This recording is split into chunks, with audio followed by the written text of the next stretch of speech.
part 4, supplier transactions. All right. Now, how does IP relate in supplier transactions? Now, what you see here, this is a fairly simple supply chain. Right now, I have component vendors, meaning they'll make widgets and ship it to maybe an assembly shop, assembly vendors. The wholesale product designer is NewCo, and they may have a retail channel or a distribution channel that will ultimately make it to the consumer. It doesn't have to be the consumer, it could be the customer. But the point is, any product or service has a certain supply chain to it.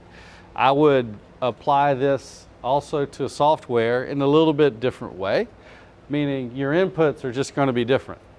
Okay, maybe your inputs are more important people or companies that are doing software development.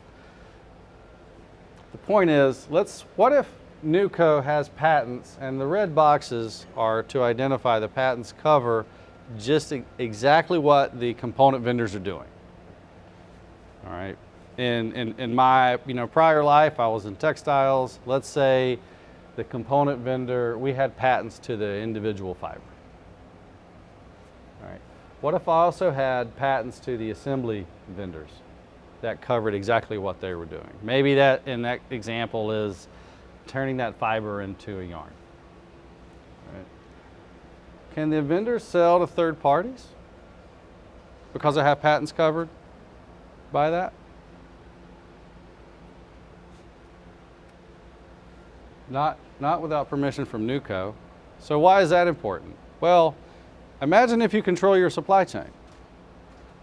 If your component vendors can't sell to third parties without permission from NewCo, that means they can't sell to your competitors without permission from NewCo. Now I put permission here. There's always something associated with permission. You may grant permission, but usually it's at a price. So maybe you do permit your vendors to work with third parties, but that should come at a price based on the patents that you've got covered here. So patents are a mechanism to help control your supply chain. I think in the software context, maybe you have independent contractors who are developing certain code and your IP assignments really lock up the copyrights in that. The same sort of analysis. You don't want your software development company to go work with a competitor and do the same thing that they've done for you. Now your agreements can address non-compete provisions and things of that sort, but there's nothing wrong with having an extra layer of protection here, okay?